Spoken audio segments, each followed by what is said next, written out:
Nah, anehnya sudah 8 kali sidang, tapi di akhirnya dalam keputusannya harusnya sidang jam 1, maaf ya, itu jam 12.45 sudah diputus. Jadi semua data-data kita lengkap, tapi endingnya kita dinyatakan pengadilan tidak berwenang. Sehingga kita sudah masuk kepada pokok perkara, ya karena udah 8 kali sidang, nggak bisa ngapa-ngapain, mau banding apa yang mau dibanding. Ya. Dalam konteks ini, saya tidak merasa so jago, saya justru tahu diri, saya nggak kuat. Bang Jadi Egy, sudah ya? jelas begitu. Untuk melawan, karena Bambang Tri, kita belum pegang data-data yang lengkap tadi.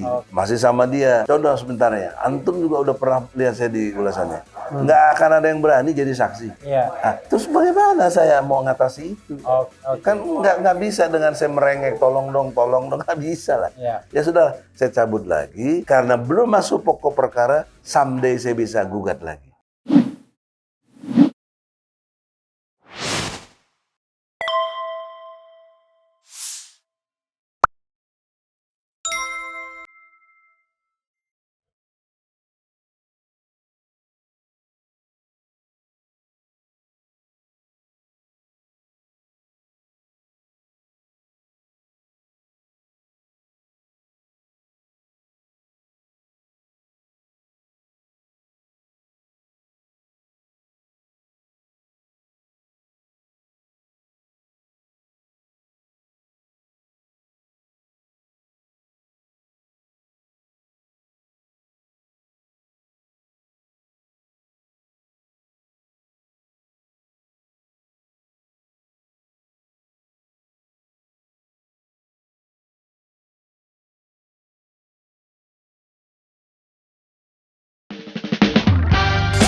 Tapi saya mau move ke tempat lain. Boleh, silakan. Nah, move ke tempat lain yang terkait dengan ijazah palsu, dugaan ijazah palsu Presiden Jokowi. Orang mempertanyakan, kok bisa ya tiba-tiba dicabut itu gugatannya? Kan sayang sekali, walaupun berkali-kali Bung Egy Sujana mengatakan Sebagai counter attack. ini beban pembuktian di kita. Ya. Sementara kita akan sulit karena Bambang Tri ditangkap dan lain sebagainya. Tapi saya teringat kritik Yusril kan, harusnya katanya, wah saya nggak ngadu-ngadu nih. Cuma, Saya juga baca. iya, Menyayangkan. Kan harusnya bukti-bukti itu sudah dipegang, ya kan? Jangan dibiarkan ke sana kan untuk katakanlah tadi untuk jaga-jaga ya. Oke. Tapi ada spekulasi lain mengatakan ini jangan-jangan ada deal ya kira-kira begitu kan. Betul. Maka saya mengatakan dalam analisis saya yang boleh dibantah oleh Bung Egy, 3 saja kemungkinannya. 1, ada yang namanya deal, amicable settlement. Wah, win-win solution, Yes. ya kan? Antara siapa dan siapa, ya tentu antara Istana dan Egy Sujana, CS, kira-kira begitu. Iya. Yang kedua adalah Sono diancam. Sono itu Bambang Tri-nya diancam, ya kan? Yang ketiga, lawyernya yang diancam, ya kan? Nah, yang keempat, strategi. Nah, strategi. Silakan, Bung Egy. Saya tahu tidak mungkin ngomong, wah saya di tapi intinya adalah itu 4 skenario yang umum saja yang bisa digarisbawahi. Silakan. Ya. Dari 4 skenario, saya dengan penuh kesadaran memilih ini strategi. Ya, artinya saya harus bisa menerangkan, membantah 3 hal tadi. Ada deal, ada ancaman, dan hal-hal yang sifatnya pragmatis gitu ya. Nah, strateginya adalah mengingat traumatik saya tahun 2021 ikut dalam menggugat Jokowi dalam konteks janji-janji palsunya. Seperti mobil SMK, kan nggak ada sampai sekarang. Mobil gaib. Seperti buyback Indosat, kan nggak dibeli lagi. Padahal dulu dijual cuma 5 triliun oleh Megawati. Sekarang udah ratusan triliun dia punya profitnya. kok nggak di buyback gitu. Kemudian tenaga kerja ya menjanjikan 10 juta, tapi muncul banyaknya yang dari Cina. Kemudian impor, larang impor dan lain sebagainya, yang sekarang garam aja impor, beras, gula dan segala kebutuhan lainnya impor. Itu kurang lebih 66 janji yang kita udah list dan kita ajukan ke pengadilan. Nah, anehnya sudah 8 kali sidang, tapi di akhirnya dalam keputusannya harusnya sidang jam 1, maaf ya, itu jam 12.45 sudah diputus. Nah, saksinya yang mengurus itu ada tuh, namanya Arif Iksan sebagai prinsipal, karena dia yang ngasih kuasa kepada saya bagaimana menggugat Jokowi. Karena dia dulu pendukung Jokowi. Gitu. Jadi semua data-data kita lengkap, tapi endingnya kita dinyatakan pengadilan tidak berwenang. Sehingga kita sudah masuk kepada pokok perkara, ya karena udah 8 kali sidang, nggak bisa ngapa-ngapain, mau banding apa yang mau dibanding. Ya. Nah itu, jadi saya strateginya dengan situasi saya mencoba pada tanggal 18 Oktober sidang pertama itu, saya berharap Jokowi dengan gentle dan betul-betul bertanggung jawab untuk menyelesaikan masalah ini, karena ini menyangkut mengenai diri dia. Bukan Jokowi tukang cendol, ini presiden gitu loh. Yang kita ikut di dalam mau suka atau tidak, mendukung dia atau tidak, realnya dia hari ini presiden kita semua. Dan saya sangat nggak percaya kepada Bambang Tri. Kok presiden ijazahnya palsu tuh saya nggak percaya, saya kepo. Dengan kekepoan saya mau diajak untuk menanganinya, karena saya ingin tahu yang benar itu kayak apa.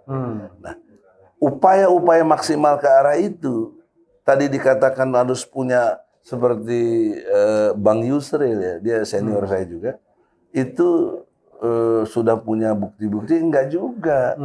Karena beda dengan main gugatan seperti di MK, harus udah lengkap segala macam. Ini enggak bisa by doing, dan kita tidak menduga Bambang Tri ditahan, Gus Nur enggak menduga, Bos. Karena kita ngerti ada peraturan Mahkamah Agung nomor 1 tahun 56. Kalau konteksnya perdata sedang jalan, itu nggak boleh pidananya dilakukan. Tapi polisi merasa benar karena nggak ada kaitan dengan ijazah palsu. Padahal yang dipersoalkan ijazah palsu dalam mubahalah. Nah, ini kan ketidakjujuran yang terjadi secara penyidikannya gitu loh. Nah, maka saya jujur mengatakan saya tidak kuat. Strateginya tidak kuat, bagaimana? Ya bukan terus melemah begitu saja. Kita cabut dulu, nanti resonansinya kita lihat, dan sudah terbukti banyak juga, dan masyarakat lain bisa melakukan class action jika mau. Ya. Kemudian ada muncul seperti Pak Mudrik yang senior kita semua, hampir 80 tahun umurnya, dia berani nulis surat ke Mahkamah, ke MPR, ke DPR dan DPD. Itu sangat jelas pesan moralnya, saya lihat di ulasan berita Antum, untuk bisa kita sebagai pelajaran yang kita ambil, betapa pedulinya Bang Mudrik ini luar biasa. Kita doakan semoga sehat dan bisa menyaksikan adanya perubahan-perubahan mendasar di negeri ini. Nah, poin pentingnya adalah apa yang disampaikan Pak Mudrik di-ignore. Nggak dianggap. Nggak ada satupun anggota DPR dan DPD yang care urusan ijazah palsu ini. Nggak ada. Bung Egy ya? Ya, gitu. Jadi strateginya di situ. Kita lewatkan dulu strategi pengadilan, kita anggap sudah untuk sementara tidak dipakai. Tapi kenapa Bung Egy dan kawan-kawan kalau pengen kepo soal ijazah ini tidak mendesak DPR dan DPD menggunakan fungsi pengawasannya? Kan justru jauh lebih gampang dan mudah ketimbang misalnya meminta proses pengadilan yang kadang-kadang jadwalnya pun lebih sulit dibandingkan DPR dan DPD yang ya tinggal bentuk beberapa tim pansus misalnya ya untuk melakukan klarifikasi, rapat dengar pendapat, diwakili Setnek misalnya, dan dari situ kan ada tekanan politik begitu. Tapi Iya. saya lihat kok Bang Egy dan teman-teman tidak pernah datang ke proses politik ini. Begini, saya tidak sendiri. Hmm. Ada tim. Ya. Tidak bisa maunya saya begitu. Ya. Tapi dalam kesendirian saya bikin surat, bikin tulisan terbuka. Bagaimana seharusnya kasus ijazah palsu ini diambil alih oleh DPR dan DPD. Saya tegas, tulisannya jelas, sudah beredar. Ya. Seingat saya antum juga ikut mengulas kalau tidak salah. Jadi saya sudah lakukan itu. Tapi kolektivitas kita punya tim nggak sepakat itu. Karena apa? Kita ini bukan partai politik, kita ini bukan aktivis-aktivis yang tidak ada kaitan dengan kita punya profesi advokat. Jadi advokat harus sebagai wilayah hukum yang dikuasai, maka sebatas opini. Jadi kalau sama sekali tidak masuk ke wilayah politik tadi tidak benar, karena saya tulis tulisan yang juga beredar kemana-mana, yang sesungguhnya nggak mungkin DPR nggak baca gitu. Katakanlah semua tidak baca, oke. Kan 1-2 pasti ada yang baca. Ada tergerak dong. Ya, apalagi klaim partai-partai yang berbasis Islam. Harusnya kan dia endorse ini untuk menjadi satu persoalan. Minimal hak bertanya lah kepada presiden. Atau interpelasi, atau hak angket. Itu kewenangan mereka. Ya, atau DPD dengan hak pengawasannya. Tapi nggak ada yang tergerak. Nah, kenapa? Saya ingat betul kalau sudah menyangkut resiko yang mengena dirinya, nggak ada yang berani, Bos. Nggak ada yang berani. Dan itu sudah dijelaskan oleh Al-Quran, nanti boleh dikutip, surat At-Taubah ayat 24. Jadi, aba'akum wa ikhwanakum, ya, bapak-bapak kamu, saudara-saudara kamu, kalau kamu tetap pilih mereka juga, kamu tuh zolim. Itu ayat 23-nya. Ayat 24-nya ada 8 asnaf yang membuat kita terganggu secara ilmu tauhid. Kita tidak konsisten kepada Allah. Apa? Anak-anak kita, istri-istri, rumah yang bagus, hasil usaha atau pekerjaan, saudara-saudara kita. Ada yang berkait dengan tadi tekanan-tekanan bisa goyang gitu. Itu pemahaman saya. Jadi dalam konteks ini saya tidak merasa so jago, saya justru tahu diri, saya nggak kuat.